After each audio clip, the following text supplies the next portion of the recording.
আমি যখন ভাবি রুমে গেলাম, যখন আমি প্রস্তুত হচ্ছিলাম তখন কাজের মেয়ে দেখে ফেলে। ওর বয়স বেশি না, 14-15 হবে।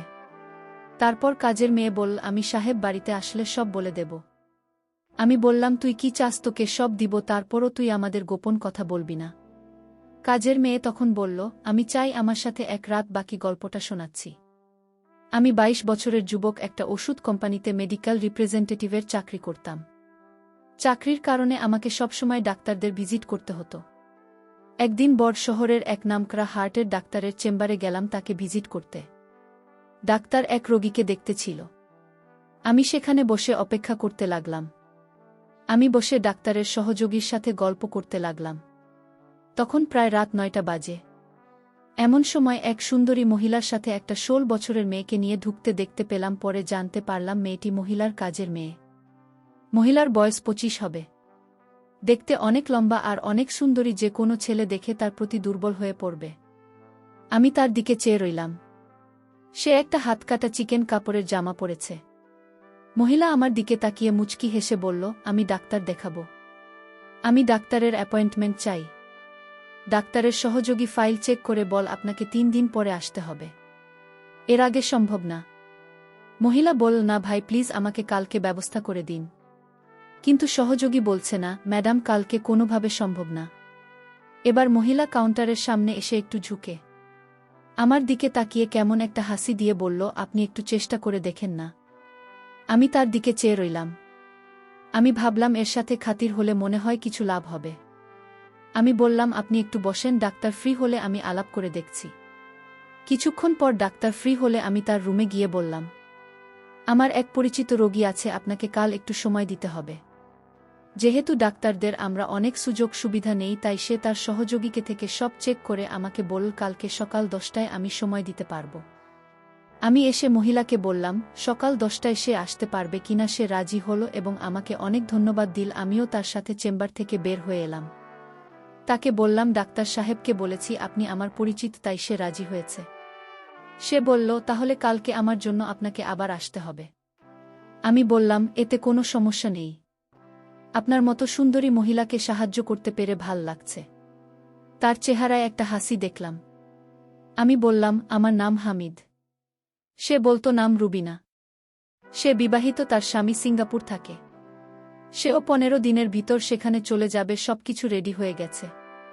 এখানে সে আর তার শ্বশুর শাশুড়ি থাকে। আমরা আলাপ করতে করতে হাঁটতে লাগলাম। সে বলল, আমার বাসায় চলে 1 কাপ চা খেয়ে আসবেন।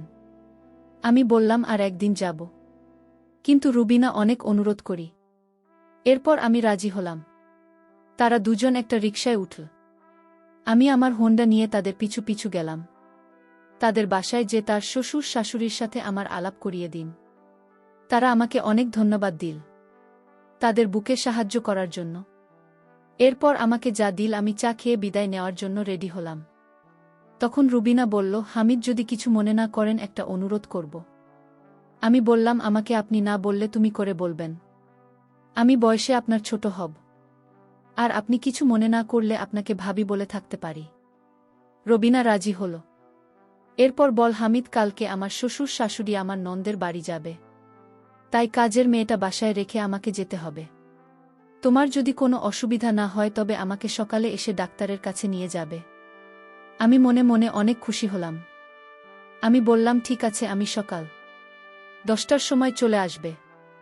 এরপর বিদায় নিয়ে চলে আসলাম। আমি খুশিমনে বাসায় ফিরে আসলাম। আসলে এখানে এত স্মার্ট মেয়েরা থাকতে পারে আমার কল্পনা ছিল না। আমি সব সময় তা ফলো করে বেড়াই। আমি বাসায় এসে খাওয়া দাওয়া করে রবিনা ভাবের কথা ভেবে শান্ত হলাম, আর কালকে সকালের জন্য অধীর আগ্রহে অপেক্ষা করতে লাগলাম। পরের দিন সকাল 8টায় ঘুম থেকে উঠে আমি রেডি হয়ে রুবিনা ভাবির বাসায় চলে গেলাম। গিয়ে দেখলাম রবিনা ভাবে রেডি, আর তার শ্বশুর শাশুড়ি রেডি হচ্ছে মেয়ের বাড়ি যাওয়ার জন্য। আমি আমার হোন্ডার পিছে রুবিনা ভাবিকে নিয়ে চললাম। তারপর বাসার সামনে হাজির হলাম।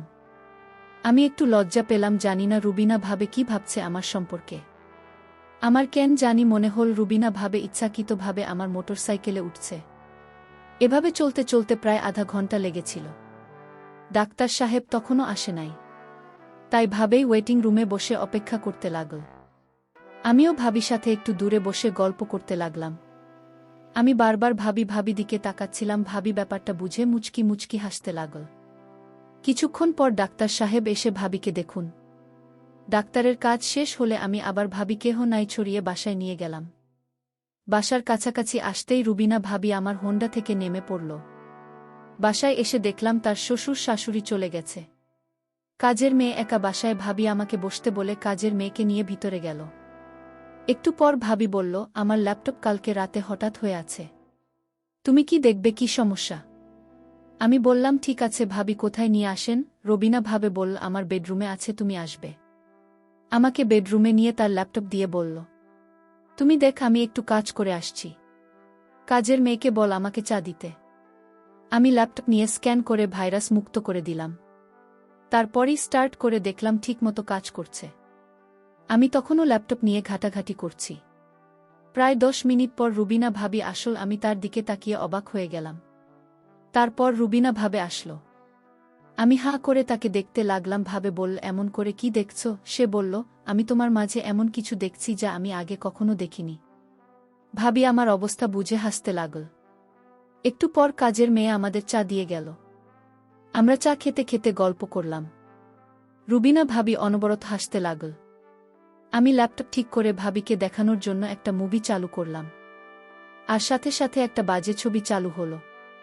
আমি কি করব বুঝতে না পেরে ভাবের দিকে তাকালাম। রুবিনা ভাবে হাসতে লাগলাম। হাসতে হাসতে বল, দেখ, আমি দামি প্রায় 1 বছর হলো একা একা থাকি। আমার তো কিছু পেতে ইচ্ছে করে। কালকে তোমাকে ডাক্তারের চেম্বারে দেখে আমার ভিতরে কেমন জানি করছে। তোমাকে নিয়ে আমার মনের ভিতর একটা আশা জাগল। আমি ল্যাপটপ বন্ধ করে উঠে দাঁড়ালাম। রবিনা ভাবে হেসে উঠে গিয়ে রুমের দরজা বন্ধ করে দিল।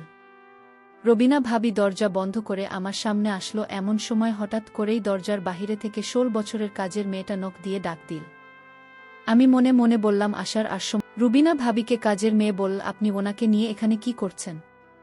রবিনা ভাবে বলল, আমি যা খুশি তাই করছি, তোর তো সাহস কম না। আমি এখানে কি করছি তাই তুই জিজ্ঞেস করলি আমারে? কাজের মেয়ে বলল, ম্যাডাম, আমি তো খারাপ কিছু বলিনি। ম্যাডাম বলল, তুই এখন যা, তোর রুমে গিয়ে ঘুমা। কাজের মেয়ে তখন বলল, ঠিক আছে ম্যাডাম, আমি যাব। কিন্তু আপনারা যা করছেন তা কিন্তু মোটেই ভালো না সাহেব বাড়িতে। আসলে আমি সব বলে দেব। কাজের মেয়ের মুখে সব কথা শুনে আমার মেজাজটা এত খারাপ হলো। আমি বললাম, এই ছোটলোক, আমি এখানে কি করছি যে তুই আমার স্বামীকে বলবে? ম্যাডাম, আপনি তো ভালো করে জানেন কি করতে চাইছেন। বাহিরের একটা লোক রাতের বেলায় কারো বাসায় এভাবে থাকতে পারে? আমি বললাম, তুই কাল থেকেই বাসায় আসবি না। আমি তোর চেহারা দেখতে চাই না। 2 দিন দিনভর পাকামি করছিস। ঠিক আছে ম্যাডাম, আপনার মতো খারাপ ম্যাডামের বাসায় কাজ করার ইচ্ছাও আমার নাই। তবে ম্যাডাম, আপনি মনে রাখেন, আজকের দিনের কথা। আজকে আপনি কি করতে চাইছিলেন তা কিন্তু আমি ভুলব না, আর বলেও দেব। আমি কাজের মেয়েকে বললাম, এগুলো আমার স্বামী কখনো বিশ্বাস করবে না। কাজের মেয়েটি তখন বলল, বিশ্বাস কিভাবে করতে হয় তা আমার জানা আছে।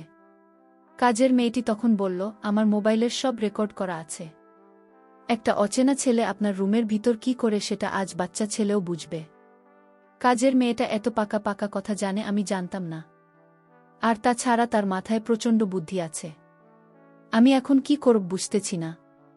তখন হামিদ বলল, জমা করে কোনো সমাধান হবে না, আরও মান সম্মান যাবে। আর তাই আমি এর সমাধান করছি। ভাবি, আপনি কোনো কথা বলবেন না?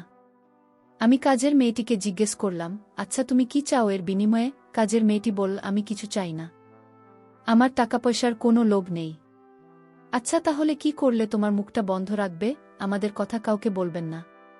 কাজের মেয়েটি বলল, একটা জিনিস আছে, যদি দেন তাহলে আমি কাউকে বলবো না। আমি বললাম, এই তো কাজের মেয়েটি, অনেক লোকই আছে। ঠিক আছে বলো তোমার কি জিনিস চাই। কাজের মেয়েটি তখন বলল, আপনি ভাবির সাথে যা করতে চেয়েছিলেন আমিও তো চাই। কাজের মেয়ের মুখে এমন কথা শুনে আমার কলিজাটা কেঁপে উঠল। আরে বলে কি? আমি তখন কাজের মেয়েটিকে প্রশ্ন করলাম, এর আগে কি তুমি এরকম হয়েছে তোমার সাথে? কাজের মেয়েটি বলল, না হয়নি, আমি আর চাই। আমি কাজের মেয়েটিকে বুঝিয়ে বললাম, দেখো তুমি এখনো বাচ্চা মেয়ে। আচ্ছা তুমি নিজেই বলো, এখন কি তোমাকে বিয়ে দেওয়া ঠিক হবে? কাজের মেয়েটি বলল, আমার পাশের বাড়ির বান্ধবীর। সে আমার থেকে 3 বছরের ছোট। তার যদি বিয়ে হতে পারে তাহলে আমার হতে পারে না। আমি কাজের মেয়ে। প্রত্যেকটা কথা শুনে অনেক অদ্ভুত লাগছে। আমি তখন কাজের মেয়েটিকে ধমক দিয়ে বললাম, তুমি যে সব বলছো তোমার কি ভয় করছে না? ভয় করবে কেন? আজকাল তো এসব বিষয় পানি ভাত আরে বলে কি। আচ্ছা ঠিক আছে, আমি যদি তোমার কথা রক্ষা না করি তাহলে তুমি সব বলে দেবে তাই তো? যদি আপনি আমার কথা না রাখেন তাহলে আমি অবশ্যই বলে দিব। এতে আপনার সমস্যা হবে, আর ম্যাডামের সমস্যা হবে। আমি তখন কাজের মেয়ের সাথে কথা বলে পারছিলাম না, আর তাই তার প্রস্তাবে আমি রাজি হলাম। রবিনা ভাবে বলল, আপনি কি বলছেন? এসবও কি পারবে আপনার সাথে? আপনি কি পাগল হয়ে গেছেন নাকি? আমি বললাম, দেখো, ওর মুখ চাপা দিয়ে কথা ঢেকে রাখার জন্য এছাড়া আমাদের উপায় নাই। সে পারুক না পারুক সেটা তার বিষয়, আমি চেষ্টা করে দেখতে পারি। রবিনা, ঠিক আছে, আপনি যা ভালো মনে করেন তাই করেন। পরে সমস্যা হলে আপনি বুঝবেন, সেই চিন্তা তোমার করতে হবে না, আমি সব সামলে নেব। আমি তখন কাজের মেয়েটাকে বললাম, কোথায় যেতে হবে বলো? কাজের মেয়েটি বলল, এই ভাষায় আরও একটি রুম আছে, যে রুমে আমি রাতে একা থাকি সেই রুমে। কোথায় সেই রুম? কাজের মেয়েটি বলল, আসুন আমার সাথে। আমি কাজের মেয়ের পিছু পিছু গেলাম। তারপর সে একটা ছোট্ট রুমে থাকে, সেই রুমে আমাকে নিয়ে গেল। আর রুবিনা ভাবে বলল, আপনি যান, চিন্তা কইরেন না, আমি আছি বারান্দায়।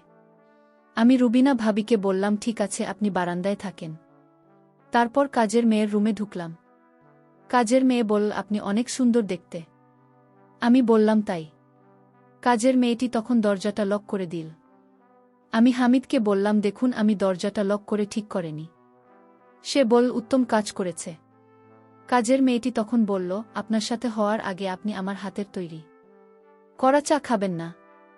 সে বলল, চা খেলে মন ভালো থাকে, তুমি চা বানালে আমি অনেক খুশি, আর চাটা খেয়ে নিলে ভালোই হবে। আমি হামিদের জন্য চা বানালাম। আমি হামিদকে চা হাতে তুলে দিলাম। হামিদ বলল, তুমি চা খাবে না? আমি বললাম, আমি চা খাই না। আপনি খান, আমার চায়ের প্রশংসা সবাই করে, আপনিও করবেন আশা করি। তারপর আমি চা খেতে শুরু করলাম, আর কাজের মেয়েটি আমার দিকে অন্যরকম দৃষ্টিতে তাকিয়ে রয়েছে। আমি চা খেতে আমার বুকের ভিতরটা মনে হচ্ছিল পুড়ে যাচ্ছে। আমি ভাবছি হয়তো গরম চা এমনি হতে পারে। কাজের মেয়েটির হাতে আরও একটি চা দেখতে পেলাম, আর সেই চা ম্যাডামকে দিয়ে আসলো। কাজের মেয়েটি যখন চা নিয়ে ঘর থেকে বাহির হলো তখন আমি বুকের জ্বালা পোড়া এছাড়াও করতেছিলাম। ম্যাডামের কাছে যা নিয়ে যেতে বল হয়েছে তোর কাজ? আমি বললাম, না ম্যাডাম, এখনও শুরু করিনি। আমি বললাম যে চা দিয়ে তাড়াতাড়ি যা। এদিকে ম্যাডাম চা খেতে শুরু করল। আমি আমার রুমে গিয়ে দেখি হামিদ চা খেয়ে মরে পড়ে আছে। আমি এটাই চেয়েছিলাম। আমি কাউকে খারাপ কাজ করতে দিতে পারিনি, যে কাজ আল্লাহ পছন্দ করে না। আমি সেই কাজ করার আগে আমি দুজনকেই শেষ করে দিয়েছি। আমার মনের ভিতর খারাপ উদ্দেশ্য ছিল না, আমার উদ্দেশ্য ছিল এই দুই সন্তানকে শেষ করা। বন্ধুরা, আজকের গল্পটি কেমন লাগলো তা অবশ্যই কমেন্ট করে জানাবেন। আর এরকম নতুন নতুন গল্প পেতে আমার চ্যানেলটিকে সাবস্ক্রাইব করে পাশে থাকবেন।